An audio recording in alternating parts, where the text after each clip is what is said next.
ദൈവമാതാവിനും തിരുക്കുമാരനും കോടാനുകോടി നന്ദി. എൻ്റെ പേര് ടിൻഡു ജോമോൻ. ഞാൻ എറണാകുളം ജില്ലയിലെ മൂവാറ്റുപുഴയ്ക്കടുത്തുള്ള കല്ലൂർക്കാട് എന്ന സ്ഥലത്തു നിന്നാണ് വരുന്നത്. ഞാൻ ആദ്യമായി ഉടമ്പടി എടുക്കുന്നത് 2021 മാർച്ച് 23 പക്ഷേ ഞാൻ 2019 മുതലേ ഞാൻ കൃപാസനത്തിൽ വരികയും ഇവിടെ വന്ന് പ്രാർത്ഥിക്കുകയും മാതാവിൻ്റെ മുമ്പിൽ ഒരുപാട് അനുഗ്രഹത്തിനായി യാചിക്കുകയും ചെയ്തിട്ടുണ്ട്. ഞങ്ങൾ താമസിച്ചുകൊണ്ടിരുന്ന സ്ഥലത്ത് 25 വർഷമായി അവിടെ വഴിയില്ലായിരുന്നു. ഞങ്ങൾക്ക് വഴി കിട്ടുമെന്നുള്ള പ്രതീക്ഷയോടെയാണ് ഞങ്ങൾ ആ വീട് സ്ഥലവും വാങ്ങിച്ചത്.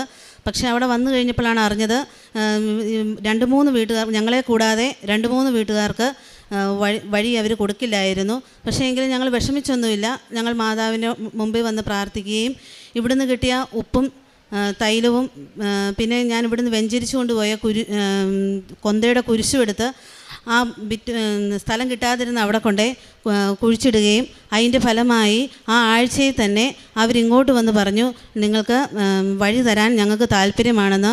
അങ്ങനെ ഞങ്ങൾക്കും ഞങ്ങളുടെ അടുത്ത് കിടന്ന അവർക്കും വഴി കിട്ടുകയും ഞങ്ങളുടെ ആ വിറ്റുപോകാതിരുന്ന ആ സ്ഥലം വേറൊരാൾക്ക് വിൽക്കുവാനും ഞങ്ങൾക്ക് സാധിച്ചു. പിന്നെ രണ്ടാമത്തെ എൻ്റെ അനുഭവം എന്ന് പറയുന്നത്, ഞങ്ങൾ വീണ്ടും ഒരു സ്ഥലം വാങ്ങിച്ചു. ആ സ്ഥലത്ത് ഞങ്ങൾക്ക് വഴിയും വെള്ളവും ഉണ്ടായിരുന്നു. പക്ഷേ ഞങ്ങൾക്ക് വാങ്ങിച്ചു കഴിഞ്ഞപ്പോഴാണ് ഞങ്ങൾക്ക് മനസ്സിലായത് അതൊരു നിലം നികത്തിയ സ്ഥലമായിരുന്നു. അവിടെ വീട് വെക്കണമെങ്കിൽ ഒരുപാട് ബാധ്യതകളുണ്ട്. അപ്പോൾ ഒരു വർഷം കഴിയാതെ എങ്കിലും ഞങ്ങൾക്ക് അവിടെ ഒന്നും ചെയ്യാൻ സാധ്യമല്ല എന്ന് അവർ പറഞ്ഞു. പക്ഷേ എങ്കിലും ഞങ്ങൾ കൃപാസന മാതാവിൽ ഞങ്ങൾക്ക് വളരെ വിശ്വാസമായിരുന്നു. അതുകൊണ്ട് ഞങ്ങൾ ഇവിടെ വന്ന് മാതാവിനോട് കരഞ്ഞ് പ്രാർത്ഥിക്കുകയും വീണ്ടും ഇവിടെ വന്ന് ഞങ്ങൾ വെഞ്ചരിച്ച കുരിശും ഉപ്പും വാങ്ങിച്ചുകൊണ്ട് പോയി അവിടെ കൊണ്ടേ ആ സ്ഥലത്ത് കൊണ്ട് കുഴിച്ചിടുകയും ചെയ്യുന്നതിൻ്റെ ഫലമായി ഒരാഴ്ച കൊണ്ട് തന്നെ ഞങ്ങൾക്ക് അവിടെ വീട് വെക്കുവാനുള്ള സാങ്ഷൻ കിട്ടുകയും പിന്നെ വീണ്ടും ഞങ്ങൾ വീട് അവിടെ വെച്ച് ഞങ്ങൾ പുതിയ ഭവനത്തിലേക്ക് മാറുകയും ചെയ്തു. അങ്ങനെ ഞങ്ങൾ ഇരിക്കുമ്പോഴാണ് അന്ന് ആ സമയത്ത് ഞാൻ പ്രഗ്നൻ്റ് ആയിരുന്നു. അങ്ങനെ 8 മാസമായപ്പോൾ ഒരു ദിവസം എൻ്റെ ബ്രസ്റ്റിൻ്റെ വലതുവശത്ത് ഒരു തടുപ്പ് പോലെ കാണപ്പെടുകയും ഞാൻ കണ്ടുകൊണ്ടിരുന്ന ഗൈനക്കോളജിനെ കൊണ്ട് കാണിക്കുകയും ചെയ്തു. അപ്പം ഡോക്ടർ പറഞ്ഞു, പ്രഗ്നൻ്റ് ആയതുകൊണ്ട് മാമോഗ്രാം ഒന്നും ചെയ്യാൻ സാധ്യമല്ല, അതുകൊണ്ട് നിങ്ങൾ ഒരു സർജനെ കൊണ്ട് കാണിച്ച് സ്കാൻ ചെയ്ത് അതിന് കുഴപ്പമൊന്നുമില്ല എന്ന് ഡോക്ടർ പറയുകയാണെങ്കിൽ ഇങ്ങോട്ട് വന്നാൽ മതി, അല്ലെങ്കിൽ വേറൊരു ഹോസ്പിറ്റലിൽ പോകണമെന്ന് പറഞ്ഞു. അങ്ങനെ ഞങ്ങളൊരു സർജനെ കൊണ്ട് കാണിച്ചു. സർജൻ FNAC ചെയ്തു. FNAC ചെയ്ത് റിസൾട്ട് വന്നപ്പോൾ നെഗറ്റീവാണെന്ന് പറഞ്ഞു. അതുകൊണ്ട് ഞങ്ങൾ വളരെ സന്തോഷത്തോടെ തിരിച്ചുപോയി. പക്ഷേ അവർ പറഞ്ഞു ഡെലിവറിക്ക് ശേഷം മുഴ വന്ന് ഓപ്പറേഷൻ ചെയ്ത് കളഞ്ഞാൽ മതിയെന്ന് പറഞ്ഞു. ഞങ്ങൾ ആ ധൈര്യത്തിൽ ഞങ്ങൾ മുന്നോട്ട് പോയി. പിന്നെ ഡെലിവറി കഴിഞ്ഞ് കൊച്ചിന് 2 മാസമായപ്പോൾ ഒരു ദിവസം ഞാനും എൻ്റെ അമ്മയും കിടന്നുറങ്ങുകയായിരുന്നു. രാവിലെ ഒരു 5:30 ആയപ്പം. അപ്പോൾ ഹസ്ബൻഡ് പത്രത്തിൻ്റെ ഏജൻ്റ് ആയതുകൊണ്ട് രാവിലെ എഴുന്നേറ്റ് പോവും. അപ്പം പെട്ടെന്ന് ഞങ്ങൾ ഉറങ്ങിക്കൊണ്ടിരുന്ന സമയത്ത് ഒരു സ്ത്രീ അമ്മയുടെ ചെവി വന്ന് പറയുകയാണ്, നിങ്ങളിങ്ങനെ ഉറങ്ങിക്കൊണ്ടിരുന്നാൽ മതിയോ, എത്രയും പെട്ടെന്ന് എഴുന്നേറ്റിരുന്ന് കൊന്ത ചൊല്ലി പ്രാർത്ഥിക്കാൻ പറഞ്ഞു. പെട്ടെന്ന് എൻ്റെ അമ്മ പേടിച്ച് എൻ്റെ അടുത്തേക്ക് വന്നു, ഇങ്ങനെയൊക്കെ സംഭവിച്ചു എന്ന് പറഞ്ഞു. അപ്പം ഞാൻ എൻ്റെ ഹസ്ബൻഡിനെ പെട്ടെന്ന് വിളിച്ച് ചോദിച്ചു, എന്തെങ്കിലും കുഴപ്പമുണ്ടോ പറഞ്ഞു. ഹസ്ബൻഡ് പറഞ്ഞു, എനിക്ക് കുഴപ്പമൊന്നുമില്ല, ഞാനിപ്പം പത്രം ഇട്ടുകൊണ്ടിരിക്കുകയാണെന്ന് പറഞ്ഞു. അപ്പോൾ ഞാൻ എൻ്റെ വീട്ടിലേക്ക് വിളിച്ച് ചോദിച്ചു, എൻ്റെ ആങ്ങളയ്ക്കും ചാച്ചനും വല്ല കുഴപ്പമുണ്ടോ എന്ന്. അപ്പോൾ അവർ പറഞ്ഞു അവർക്കും ഒരു കുഴപ്പമില്ല. പെട്ടെന്നാണ് എൻ്റെ മനസ്സിൽ എൻ്റെ ആ മുഴയുടെ കാര്യം എൻ്റെ മനസ്സിലേക്ക് ഓർമ്മ വന്നത്. അപ്പോൾ ഞാൻ ഓർത്തു, ദൈവമേ, സഞ്ചാരി മാതാവ് എൻ്റെ കൂടെ വന്നിട്ടുണ്ടെന്ന് എനിക്ക് ഉറപ്പാണെന്ന് മനസ്സിലായി. അങ്ങനെ എൻ്റെ മാതാവ് എന്നെ ഓർമ്മിപ്പിച്ചതാണ് ഈ മുഴയ്ക്ക് കുഴപ്പമുണ്ടല്ലോ എന്നുള്ളത്. അങ്ങനെ ഞാനും ഹസ്ബൻഡും കൂടെ അന്ന് തന്നെ ഹോസ്പിറ്റലിൽ പോയി വീണ്ടും ചെന്നു. അന്നേരം സർജൻ ഈ മുഴ കണ്ടപ്പം വീണ്ടും പറഞ്ഞു ബയോപ്സിക്കും ചെയ്യണമെന്ന് പറഞ്ഞു. അങ്ങനെ ഞങ്ങൾ ബയോപ്സിക്ക് കൊടുത്തതിന് ശേഷം എറണാകുളത്തുള്ള വേറൊരു ഹോസ്പിറ്റലിലേക്ക് പോയി. അവിടെ ചെന്നപ്പോഴും അവിടുത്തെ ഡോക്ടറും പറഞ്ഞു ഇത് കണ്ടിട്ട് ക്യാൻസർ ആണെന്ന് തോന്നുന്നു, അതുകൊണ്ട് ബയോപ്സിക്ക് കൊടുക്കണമെന്ന് പറഞ്ഞു. അങ്ങനെ ഞങ്ങൾക്ക് റിസൾട്ട് വന്നു, ക്യാൻസർ ആണെന്ന് തെളിഞ്ഞു. അപ്പോൾ എനിക്ക് നേരത്തെയൊക്കെ ഉടമ്പടി എടുക്കാൻ പേടിയായിരുന്നു. എനിക്ക് കൃപാസന മാതാവിൽ വളരെ വിശ്വാസവും ഇവിടുത്തെ രീതികളും എല്ലാം ഞാൻ ചെയ്യുന്നുണ്ടെങ്കിലും എനിക്ക് ഉടമ്പടി എടുക്കാൻ വളരെ പേടിയായിരുന്നു. ഉടമ്പടിയിലെ കാര്യങ്ങളെല്ലാം എനിക്ക് നിഷ്ഠയായിട്ട് ചെയ്യാൻ സാധിക്കുമോ എന്നുള്ള ഭയത്താൽ ഞാൻ ഉടമ്പടി എടുക്കാതെ ഇരിക്കുകയായിരുന്നു. അപ്പോൾ എനിക്ക് മനസ്സിലായി മാതാവ് എന്നെ വിളിക്കുന്നതിൻ്റെ ഒരു അനുഭവമാണ് എനിക്കിന്ന് മനസ്സിലായി.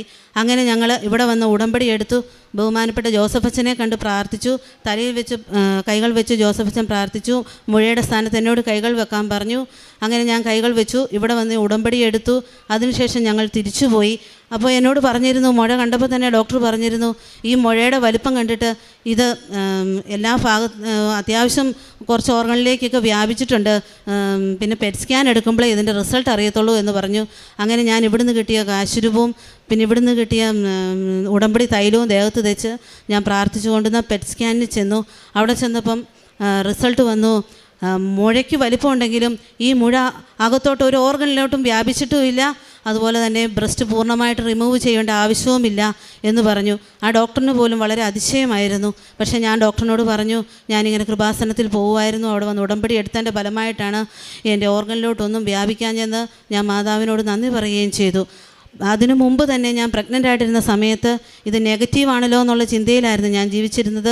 പക്ഷേ മാതാവിനറിയാമായിരുന്നു ഇത് പോസിറ്റീവാണെന്നും എന്നെ മാതാവിനോട്ട് അടുപ്പിക്കാൻ വേണ്ടിയാണ് ഇങ്ങനെയൊക്കെ തരുന്നതെന്നും എനിക്ക് അന്നാണ് മനസ്സിലായത്. കാരണം പല പ്രാവശ്യവും മാതാവ് എൻ്റെ അടുത്ത് വരുന്നതായിട്ടും എൻ്റെ അടുത്തിരുന്ന് എന്നെ ശുശ്രൂഷിക്കുന്നതായിട്ടും എനിക്ക് പല പ്രാവശ്യവും തോന്നിയിട്ടുണ്ട്. പക്ഷേ അന്നൊന്നും ഇത് പോസിറ്റീവാണെന്നൊന്നും ഞാൻ മനസ്സിലാക്കിയിരുന്നില്ല. ഇതൊരു അവയവങ്ങളിലേക്കും പോകാതെ സ്പ്രെഡ് ആകാതെ മാതാവിനെ സംരക്ഷിച്ചതാണെന്ന് ഞാൻ പൂർണ്ണമായിട്ടും വിശ്വസിക്കുന്നു. അങ്ങനെ എൻ്റെ ഓപ്പറേഷനെല്ലാം കഴിഞ്ഞു. ഇപ്പോൾ എനിക്ക് ക്യാൻസർ വന്നിട്ട് 3 വർഷമായി. ഇപ്പോൾ എനിക്കൊരു കുഴപ്പമില്ല. ഇപ്പോൾ ഫോളോ അപ്പ് ചെയ്യുന്നത് മാത്രമേ ഉള്ളൂ.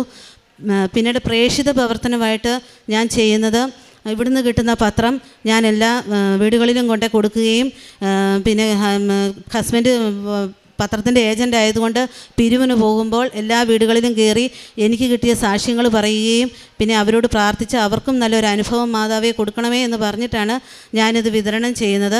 അതുപോലെ തന്നെ ഇവിടുന്ന് എല്ലാ ദിവസത്തെയും അച്ഛൻ്റെ ഡെയിലി ബ്ലെസ്സിങ്ങിൽ ഞാൻ പങ്കെടുക്കാറുണ്ട്. അതെല്ലാവർക്കും ഞാൻ വാട്സപ്പ് വഴി ഷെയർ ചെയ്യാറുണ്ട്. പിന്നീട് എനിക്ക് കിട്ടിയ അനുഭവങ്ങൾ ഞാൻ എല്ലാവരോടും പറയുകയും ചെയ്യുന്നുണ്ട്.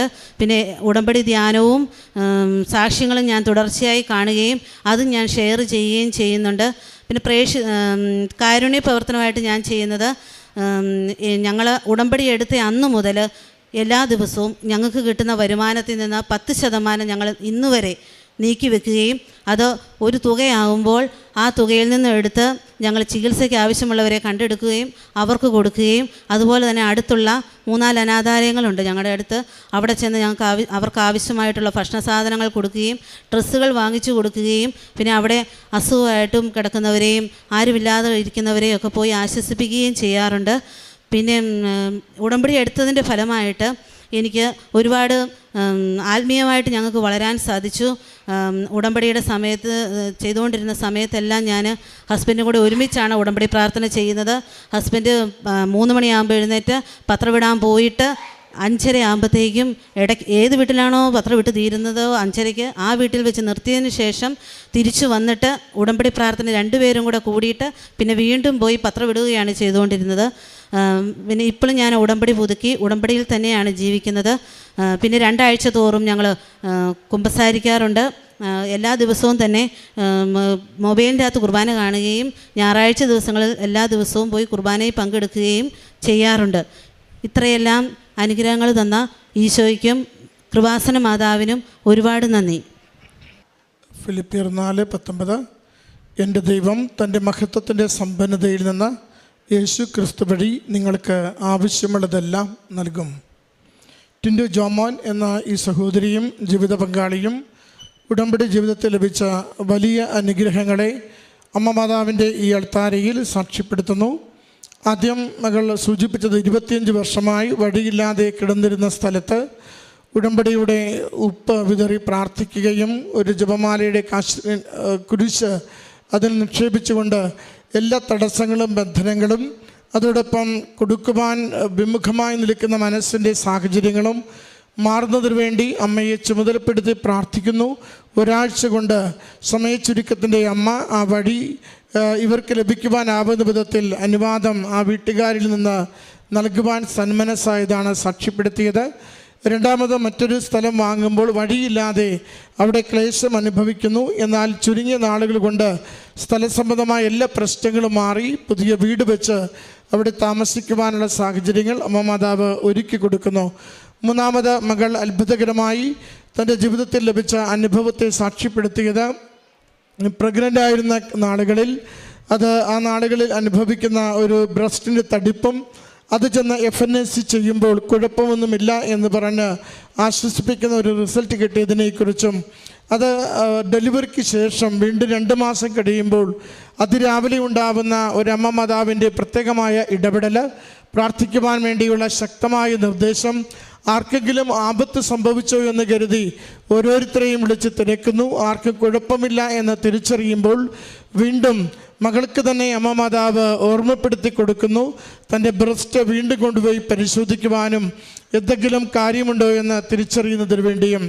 അതിൻ്റെ റിസൾട്ട് അവസാനം വരുന്നത് അത് ക്യാൻസറസ് ആണ്, കുറച്ചുനാൾ പഴകി, അതുകൊണ്ട് മറ്റ് ഓർഗൻസിലേക്ക് അത് ബാധിച്ചിരിക്കുവാനുള്ള സാധ്യത ഏറെയുണ്ടെന്നുമാണ്. എന്നാൽ അത് മകൾ സൂചിപ്പിക്കുന്നുണ്ട്, ഉടമ്പടിയെടുത്ത നാളെ മുതൽ 2 പേരും കൂടെ ചേർന്ന് പ്രാർത്ഥിക്കുമായിരുന്നു. രാവിലെ പത്രമിടാൻ പോകുന്ന ചേട്ടൻ അത് 5:30 മണിയാകുമ്പോൾ എവിടെയാണോ പത്രമിടുന്നത് അവിടുന്ന് തിരികെ വന്ന് വീട്ടിൽ അത് ഉടമ്പടി പ്രാർത്ഥനയ്ക്ക്, പ്രത്യക്ഷീകരണ പ്രാർത്ഥനയ്ക്ക് വേണ്ടി സമയം കണ്ടെത്തി അത് പൂർത്തിയാക്കിയിട്ട് മാത്രമാണ് ജോലി തുടർന്നിരുന്നത്. ഉടമ്പടിയിൽ ഈ കുടുംബം കൊടുത്ത ഒരു വാല്യൂവാണത്, ഒരു മതിപ്പാണത്. പിന്നെ എപ്പോഴെങ്കിലും കൂടാം, പിന്നെ എപ്പോഴെങ്കിലും ചൊല്ലാം എന്നതല്ല, മറിച്ച് തൻ്റെ കുടുംബത്തെ സംരക്ഷിച്ച് മുന്നോട്ട് പോകുന്ന അമ്മ മാതാവിനോട് പൂർണ്ണമായി ശരണപ്പെട്ട് ജീവിക്കുവാൻ, പ്രാർത്ഥിക്കുവാൻ തീരുമാനിക്കുന്നത് കൊണ്ടാണ് എവിടെയാണോ പത്രമിട്ടത് അവിടെ നിർത്തിയിട്ട് അതേ സമയത്ത് വന്ന് അച്ഛനോടൊപ്പം ചേർന്ന് ആ പ്രഭാത പ്രാർത്ഥനയിൽ ഒരുമിച്ച് പങ്കുചേരുന്ന രീതിയിലേക്ക്, പ്രത്യക്ഷീകരണ പ്രാർത്ഥന ചൊല്ലുന്ന രീതിയിലേക്ക് അവർ ജീവിച്ച് മുന്നോട്ട് പോയിക്കൊണ്ടിരുന്നത്. സഹോദരി പറയുന്നുണ്ട്, ആശുപത്രിയിൽ ചെല്ലുമ്പോൾ അത് ഡോക്ടർമാർ പറയുന്നുണ്ട്, പെറ്റ് സ്കാൻ എടുത്താൽ മാത്രമേ ഏതൊക്കെ ഓർഗണിൽ ഇത് ബാധിച്ചുവെന്ന് പറയാനാവൂ. കാരണം ഇത് നന്നായി പഴകിയിട്ടുണ്ട്, ഒത്തിരി ഇടങ്ങളിലേക്ക് ഇത് ബാധിച്ചിരിക്കുവാനുള്ള സാധ്യതയുണ്ടെന്നും. എന്നാൽ പാനിക്കാവാതെ, അസ്വസ്ഥതയാവാതെ മകൾ പൂർണ്ണമായി അമ്മ മാതാവിൽ ശരണപ്പെട്ടുകൊണ്ട് ഉടമ്പടി തൈലം തൻ്റെ ബ്രസ്റ്റിൽ കുരിശടയാളം വരച്ച് പ്രാർത്ഥിക്കുന്നു. അതോടൊപ്പം അച്ഛൻ്റെ സൈത്തപൂശിയുള്ള പ്രാർത്ഥനയിലൂടെ ബലപ്പെടുത്തുന്നതിന് വേണ്ടി പ്രത്യേകമായി അച്ഛൻ കൈവപ്പ് ശുശ്രൂഷയിലൂടെ പ്രാർത്ഥിച്ച മകളെ സൗഖ്യപ്പെടുമെന്ന പ്രത്യാശ പകർന്നുകൊണ്ട് തിരികെ മാതാവിൻ്റെ നടയിൽ നിന്നും അയക്കുന്നുമുണ്ട്.